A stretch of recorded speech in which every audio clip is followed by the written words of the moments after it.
Hello dear class 10। तो एक बार फिर से आपको इस प्यारे चैनल मेरे टार्ड में स्वागत है, ठीक ना। तो तुम लोगों को तो पता होगा कि झारखंड बोर्ड द्वारा मॉडल सेट रिलीज कर दिया, ठीक ना। तो पिछला वीडियो में हम लोग मॉडल सेट 2025 का जो हमारा पहला सेट था उसका हम लोग 10 क्वेश्चन किए थे, ठीक ना। तो जो वीडियो नहीं देखे हैं 10 क्वेश्चन का, 1 से लेकर 10 क्वेश्चन तक का, सिंपल क्या करना है, तो डिस्क्रिप्शन में 1 से 10 तक है, सबसे पहले उसको देख लेना, उसके बाद इस वीडियो पर आना, ठीक ना। यहाँ पर कुछ इंस्ट्रक्शन है जो कि तुम लोग पढ़ सकते हो, यहाँ पर देख सकते हो, ठीक ना। यहाँ पर है ये पहला दूसरा क्वेश्चन पिछले लेक्चर में हम करवा चुके हैं, तीसरा चौथा ये भी करवा चुके हैं, पांचवा छठा भी करवा चुके हैं, सातवां भी करवा चुके हैं, आठवां भी करवा चुके हैं, नौवां भी करवा चुके हैं, 10वां भी क्वेश्चन। अरे तुम्हारे लिए होमवर्क क्वेश्चन था। तो आज के इस वीडियो में हम लोग क्या करने वाले हैं, तो 11 से लेकर 20 तक कंप्लीट करने वाले हैं, ठीक ना। तो देखो क्वेश्चन नंबर 11 क्या है, और हाँ सबसे पहले वो 10 क्वेश्चन देख लेना, डिस्क्रिप्शन में लिंक मिल जाएगा, ठीक ना। 11 नंबर क्वेश्चन क्या है कि दो समरूप त्रिभुज के क्षेत्रफल का अनुपात 16:9 है, ठीक ना। दो समरूप त्रिभुज है इस तरह से, मान लो एक त्रिभुज हमारा एबीसी है और एक और त्रिभुज मान लो पी क्यू आर है, दोनों आपस में समरूप है, ठीक ना।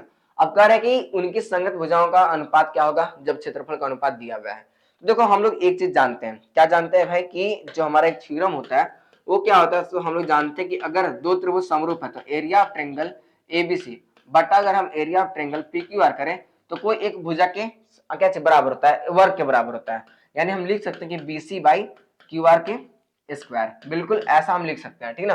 तो कोई एक भुजा का अनुपात पूछा तो हम बीसी और क्यूआर का अनुपात निकाल देते हैं कोई एक का।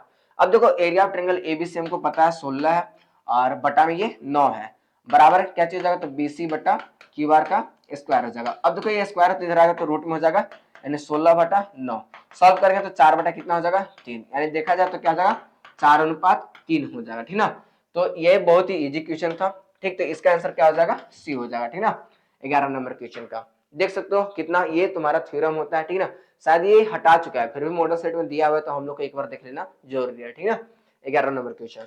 12 नंबर क्वेश्चन क्या कर रहे हैं, ध्यान देना कि समचतुर्भुज के विकर्ण 6 सेंटीमीटर और 8 सेंटीमीटर है। एक देखो ये हम मान लेते हैं कि एक समचतुर्भुज है, ठीक ना। समचतुर्भुज कहने का मतलब क्या चाहिए, आमने सामने की भुजा समानांतर साथ ही साथ बराबर तथा विकर्ण क्या परस्पर लंब समद्विभाजक होते हैं। लंब समद्विभाजक कहने का मतलब क्या ना, कि ये केंद्र पर 90 डिग्री का कोण बनाएगा, इसके साथ ही साथ ये भुजा इस भुजा के बराबर होगा और ये भुजा इस भुजा के बराबर होगा। इस बात को ध्यान देना, जब ऐसा तुम लोग को दिखे तो इसी को हम लोग बोलते हैं एक समचतुर्भुज ए बी सी डी। अब देखो क्वेश्चन क्या कहा है, ध्यान से देखना, इस टाइप क्वेश्चन हो सकता है तुम बहुत ही कम सॉल्व किए होगे, ठीक है।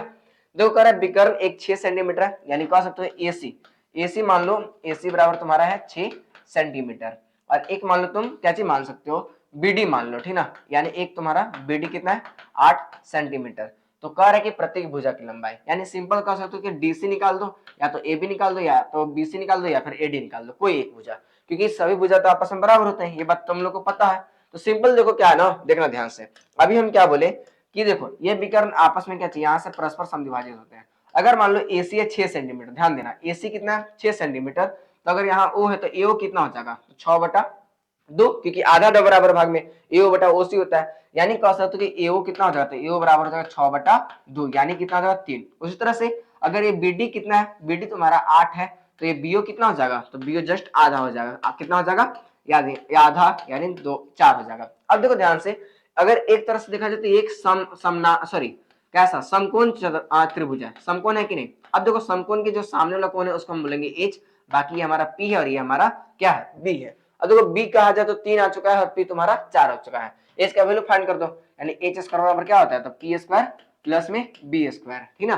तो एच स्क्वायर बराबर क्या हो जाएगा, तो पी स्क्वायर, पी का वैल्यू देखो ये हमारा 4 क्या स्क्वायर प्लस 3 का स्क्वायर, तो एच स्क्वायर एच बराबर क्या हो जाएगा, तो देखो अंडर रूट कर दो, 4 का स्क्वायर 16 प्लस 3 का स्क्वायर 9, यानी 16 9 25, यानी कितना हो जाएगा, तो 5 और सेंटीमीटर में इसलिए 5 सेंटीमीटर। देखो तुम लोग गड़बड़ मत कर देना, ठीक ना। यहाँ पर तुम लोग एक चीज गड़बड़ कर सकते हो, हमको जहां तक लग रहा है, तुम लोग क्या करोगे ना कि पूरा 6 ले लोगे और 8 ले लोगे, तो 6 36 और 28 64, और 10 सेंटीमीटर, 10 सेंटीमीटर तो है भी नहीं, लेकिन रहेगा तो तुम लोग टिक कर देना, ऐसा गलती मत करना, ठीक ना। तो सबसे पहले ये आधा निकालें, आधा निकालें, और ये समकोण त्रिभुज बन रहा था तो पाइथागोरस प्रमेय का यूज करके हम लोग क्या चाहिए उसको निकाल दिया, ठीक ना। 5 सेंटीमीटर आ गया। ये 12 नंबर क्वेश्चन था। अब आते हैं हम 13 नंबर क्वेश्चन। 13 नंबर क्वेश्चन बहुत ईजी है। देखो क्या है, क्वेश्चन कह रहा है कि दो अक्षों के प्रतिच्छेदी बिंदु को क्या कहते हैं, तो सिंपल हम लोग मूल कहते हैं। ये तो तुम लोग को अब पहले से ही पता होगा, ठीक ना। नेक्स्ट क्वेश्चन ये तुम्हारे लिए इंपॉर्टेंट है और अच्छे से देख लेना, क्योंकि इसमें गड़बड़ कर सकते हो हमको जहां तक लग रहा है। देखो कह रहा है y अक्ष से 5 का युग्म, ठीक ना, y अक्ष से बोला है, यानी ये हमारा x अक्ष है, ये y अक्ष है। अब y अक्ष से 5 इकाई युग्म, देखो y अक्ष से बोला है, y अक्ष पर नहीं बोला है, तो 5 का युग्म इधर मान लो क्योंकि प्लस है, ठीक, चलो इधर हम 5 इकाई युग्म बढ़ जाते हैं, ठीक ना। अब कह रहा है x अक्ष पर कोई बिंदु p स्थित है, x अक्ष पर बिंदु कोई p स्थित है, तो p का निर्देशांक क्या होगा, तो इसका निर्देशांक क्या होगा। तो देखो हम एक चीज पता है कि निर्देशांक हम पहले x का वैल्यू लिखते हैं और उसके बाद y का वैल्यू लिखते हैं। तो अगर तुम देखो तो यहाँ पर x का वैल्यू क्या हो जाएगा, x का वैल्यू 5 हो जाएगा, क्योंकि देखो हम आगे बढ़ चुके हैं। और y का वैल्यू यहाँ पर क्या है, तो y का वैल्यू चेक कर सकते हो 0 है, तो y 0 हो जाएगा, यानी 5,0 हो जाएगा, यानी ऑप्शन क्या हो जाएगा तुम्हारा ए हो जाएगा। तो तुम लोग अच्छे से देखना, इस टाइप के क्वेश्चन में गड़बड़ होती रहती है, ठीक ना। तो देखो क्या हो जाएगा आंसर 5,0, 0,5 कर दोगे तो गलत हो जाएगा, ठीक ना। पहले x का वैल्यू और उसके बाद y का वैल्यू, 14 हो गया। 15 नंबर क्वेश्चन क्या है, तो 15 नंबर क्वेश्चन तो ये तुम लोग ऐसे बना सकते हो। कह रहा है कि साइन a बराबर 3/4 है, तो कॉसेक a बराबर क्या होगा। तो सिंपल हम लोग जानते हैं साइन का उल्टा क्या होता है, कॉस होता है, यानी 4/3 हो जाएगा, ठीक ना। अगर ये p/h है तो ये हमारा क्या होता है, h/p होता है, जस्ट अपोजिट होता है, यानी 4/3। ऑप्शन क्या हो जाएगा, ए हो जाएगा, ठीक ना। देखो कितना इजी क्वेश्चन है। नेक्स्ट क्या है हमारा, करके सेक a, देखो इस टाइप क्वेश्चन बहुत ही पूछ सकते हैं। प्लस 10a और इंटू है 1 माइनस साइन a, ठीक ना, बराबर क्या होगा, इक्वल क्या होगा। तो देखो सिंपल है कि हम सबसे पहले बताएं कि जब त्रिकोणमिति का सवाल है और सेक और टैन ये सब जनरली रहे तो साइन या कॉसेक में पहले चेंज, सॉरी साइन या कॉस में चेंज करो। तो सेक कौन लिख सकते हैं, 1/cos a लिख सकते हैं। टैन को हम लोग क्या लिख सकते हैं, साइन a/cos a लिख सकते हैं, ठीक ना। अब देखो अगर मान लो त्रिकोणमिति में किसी को दिक्कत हो रहा होगा तो कमेंट्स में लिख देना कि सर त्रिकोणमिति में दिक्कत हो रहा है, हम वीडियो का लिंक शेयर कर देंगे, ठीक ना। पूरे चैप्टर का वीडियो ऑलरेडी बना चुके हैं, ठीक ना। और 1 माइनस साइन ए हो जाएगा इस तरह से। अब देखो करते क्या है ना, देखो सिंपल सी बात, कॉस ए हमारा एलसीएम हो जाएगा, ऊपर क्या हो जाएगा तो 1 प्लस साइन ए हो जाएगा, ठीक ना। और यहाँ पर क्या हो जाएगा 1 माइनस साइन ए। अब देखो यहाँ पर नीचे कुछ है तो नीचे तो गुना नहीं होगा, लेकिन ऊपर गुना कर सकते हैं। अब ऊपर गुना होगा तो क्या होगा, चेक करो, ये a प्लस बी है और ये हमारा a माइनस बी है। तो सिंपल देखो हम क्या करते हैं, a plus B into A minus B क्या होता है, तो A square minus B square, यानी 1 माइनस साइन स्क्वायर ए, ठीक ना, A square minus B square, अब बटा जाएगा हमारा कॉस ए। अब देखो तो 1 का स्क्वायर 1 हो जाता है, साइन स्क्वायर का साइन स्क्वायर हो जाएगा, ठीक ना, बटा क्या हो जाएगा कॉस ए। अब हम तुम लोग को क्या बताए थे, क्या चीज, तो हम तुम लोग को फार्मूला बताए थे, क्या बताए थे, एस सी एस टी और एक सी सी, इस तरह से, ठीक ना। साइन कॉस सेक टेन और कॉसेक कॉट बराबर क्या होता है 1 होता है, शुरू में प्लस होता है बाकी सब में माइनस होता है। ये फॉर्मूला हम तुम लोग को रटवाए थे। तो हम लोग जानते हैं 1 माइनस साइन स्क्वायर ए बराबर क्या हो जाएगा, तो कॉस स्क्वायर ए, अब बटा हमारा हो जाएगा कॉस ए। तो कॉस ए को से ए को कट जाएगा, यानी क्या हो जाएगा हमारा कॉस ए हो जाएगा। तो ऑप्शन चेक कर सकते हो, ऑप्शन तुम्हारा क्या हो जाएगा, ऑप्शन तुम्हारा हो जाएगा बी। 16 नंबर क्वेश्चन भी क्या हो चुका है, पूरी तरह से कंप्लीट हो चुका है, ठीक ना। इस तरह से हम लोग लगभग मॉडल सेट का 16 नंबर क्वेश्चन कंप्लीट कर दिए। एक नोटिस तुम लोग के लिए कि अगर मान लो ये वीडियो तुम लोग 6 जनवरी से पहले देख रहे हो तो तुम लोग के लिए एक स्पेशल वीडियो आ रहा है, कितना, 6 जनवरी को, ठीक ना, 6 जनवरी को 4 PM में, ठीक ना, जिसमें लगभग तुम्हारा 300 प्लस ऑब्जेक्टिव क्वेश्चन रहेंगे, 300 प्लस ऑब्जेक्टिव क्वेश्चन रहेंगे। लगभग ये लाइव रहेगा क्लास तुम्हारा 6 घंटा प्लस का, ठीक ना। पूरे चैप्टर से रहेगा 300 प्लस ऑब्जेक्टिव क्वेश्चन, जो कि तुम्हारे बोर्ड्स के लिए बहुत इंपॉर्टेंट रहेगा। तो अगर ये वीडियो अभी देख रहे हो तो शाम को 4 बजे तुम लोग लाइव क्लास मिस मत करना, ठीक ना। लाइव में तुम लोग जितना अच्छे से कंप्लीट कर लो। और जो मान लो 6 जनवरी के बाद देख रहे हैं इस वीडियो को, तो सिंपल क्या करना है, उसका लिंक डिस्क्रिप्शन में मिल जाएगा, जाकर तुम लोग उसको क्या चीज देख सकते हो और कंप्लीट कर सकते हो मैथ में, ठीक ना। एक ही वीडियो में सारा ऑब्जेक्टिव करवाने वाले हैं, तो ये क्लास मिस मत करना, ठीक ना। बार बार रिपीट इसलिए कर रहे हैं ताकि तुम लोग दिमाग में बन जाए, 4 PM को आना है, हम लोग को लाइव क्लास करना है, ठीक ना। नेक्स्ट क्वेश्चन क्या है कि tan a बराबर कितना दिया हुआ है, √3 कह रहा है, ठीक ना। तो ये का मान क्या होगा, तो सिंपल हम जानते हैं tan a बराबर √3 का वैल्यू कितना होता है, तो tan 60 होता है। tan से tan कैंसिल, यानी एंगल a बराबर कितना हो जाएगा 60 डिग्री, ठीक ना। ऑप्शन चेक कर सकते हो, ऑप्शन तुम्हारा हो जाएगा बी हो जाएगा, ठीक ना। देखो ऐसा सा क्वेश्चन तुम लोग तो मतलब इसलिए बना सकते हो, देख सकते हो, कोई दिक्कत नहीं हुआ। नेक्स्ट क्या है कि जब किसी सीधे, देखो ये थोड़ा इंपॉर्टेंट क्वेश्चन है, इस टाइप क्वेश्चन पूछ सकते हैं। जब किसी सीधे खड़े खंभों की छाया, मान लो सीधा खड़ा खंभे की छाया उसकी ऊंचाई के बराबर है, तो छाया नीचे मान लो ये जितना है उतना ही ये है, ठीक ना। अब मान लो ये 1 है, 1 यूनिट है, तो ये भी हमारा 1 ही होगा, ठीक ना। अगर ये 5 है तो ये भी 5 होगा, ये 4 होगा तो 4 ही होगा, कुछ भी तुम मान सकते हो जो कि बराबर होगा।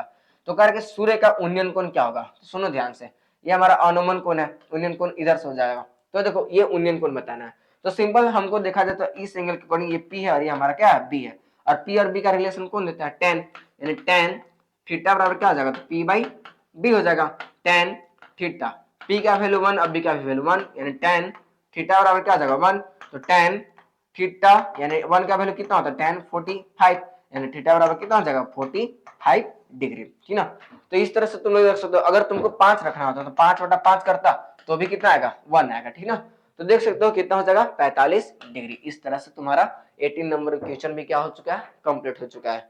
नेक्स्ट जो हमारा क्वेश्चन है वो क्या है, 19 नंबर क्वेश्चन और 20 नंबर क्वेश्चन जल्दी से देखते हैं और कंप्लीट करते हैं, ठीक ना। कहते हैं अर्धवृत्त का कोण कितने डिग्री का होता है, अर्धवृत्त का कोण, ये अर्धवृत्त है और देखा जाए तो ये केंद्र है, तो ये कोण कितना डिग्री का होता है 180 डिग्री का, तो जो 180 तो इसमें है नहीं, अर्धवृत्त का कोण कितने डिग्री का होता है, 180 वैसे होता है, यहाँ पर कुछ दिया हुआ है ही नहीं है, ठीक ना।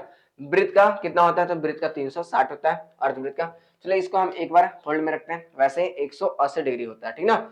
नेक्स्ट देखो क्या है कि यदि दो कोणों के वृत्त के मध्य दूरी उनकी त्रिज्याओं के योग के तुल्य के बराबर है। देखो इस क्वेश्चन को अच्छे से समझना, वैसे बहुत इजी है, हार्ड नहीं है। जैसा मान लो एक वृत्त हमारा, अच्छा ये क्या बन गया, एक वृत्त हमारा ये है और एक वृत्त कुछ इस तरह से ये है, ठीक ना, इस तरह से है, दोनों के टच किया हुआ है, ठीक ना। और ये केंद्र यहाँ से यहाँ तक की दूरी और यहाँ से यहाँ तक की दूरी सेम है, ठीक, इस बात को ध्यान देना। यानी कह सकते हो C1 और C2, तो C1 C2 बराबर क्या है, तो R1 प्लस R2 है। तो कह रहा है कि इन दोनों को कॉमन पॉइंट्स को मिलाते हुए कितनी स्पर्श रेखाएं खींची जा सकती है। तो कॉमन पॉइंट्स को मिलाते हुए तो देखो पहला तुम यहाँ से खींच सकते हो बीच से, पहला में देखो इस वृत्त में भी C1 में भी टच है और C2 में भी टच है। दूसरा तुम देखो तो यहां से तुम एक और ले सकते हो जिसमें इस वृत्त में भी टच है और इस वृत्त में भी टच है। एक और तुम ये मान सकते हो ये वाला, बाकी तुम दूसरा कहीं पर भी तुम स्पर्श रेखा नहीं बना सकते हो, यानी हार्डली सार्डली कितना बना सकते हो तुम, 3 बना सकते हो, ठीक ना। इस तरह से ये क्या हो गया 20 नंबर क्वेश्चन भी कंप्लीट हो गया, ठीक ना। तो आज के लेक्चर में बस 10 क्वेश्चन ही रहेगा, नेक्स्ट लेक्चर में 10 क्वेश्चन और करेंगे, ठीक ना। उससे पहले आज का होमवर्क क्वेश्चन तुम्हारे लिए ये है जिसको आंसर कमेंट्स में करना है। ये तुम्हारा पहला क्वेश्चन है और ये तुम्हारा दूसरा क्वेश्चन है, ठीक ना। देख लो क्वेश्चन क्या है, निम्नलिखित में से कौन द्विघात समीकरण है, A option, B option, C option, D option. अच्छे से देख लो कौन सा आंसर होगा, कमेंट्स में लिख देना, ठीक ना। नेक्स्ट है तुम्हारा द्विघात समीकरण x square plus 7x plus 6 बराबर 0 के मूल की प्रकृति बताना है, ठीक ना। ऑप्शन देख लो, वास्तविक तथा समान, वास्तविक तथा असमान, समान और वास्तविक नहीं। तो ये दोनों क्वेश्चन कैसे करना है, कमेंट्स में लिख देना है। तो इस तरह से तुम्हारा आज का जो 10 ऑब्जेक्टिव क्वेश्चन का जो टारगेट था वो पूरी तरह से कंप्लीट होता है, ठीक ना। नेक्स्ट वीडियो में क्या चाहिए, हम लोग 10 क्वेश्चन और करेंगे जिसका लिंक डिस्क्रिप्शन में मिल जाएगा, वरना वेट करो, नोटिफिकेशन ऑन रखना, ठीक ना। और जो 10 क्वेश्चन पिछला नहीं देखा वो देख सकते हो, बाकी एसएसटी साइंस ये सब का भी बहुत जल्द सारा वीडियोस आने वाले हैं, ठीक ना। तो बस वेट करते रहना है। और हम लोग क्या चाहिए, झारखंड बोर्ड में क्या चाहिए या फिर जो भी बोर्ड देख रहे हो, हम लोग क्या करना है, मचाना है। हम लोग का जो 95 का जो टारगेट है उसको क्या करना है, अचीव करना है, ठीक ना। अपने पेरेंट्स का नाम क्या करना है, रोशन करना है, और अपना भी नाम तो रोशन करना ही है, ठीक ना। तो बस इसी के साथ मिलते हैं नेक्स्ट वीडियो में। थैंक्स फॉर वॉचिंग, बस आज के लिए इतना ही, ठीक ना। चलो इसका आंसर कमेंट्स में बता दो क्या हो जाएगा।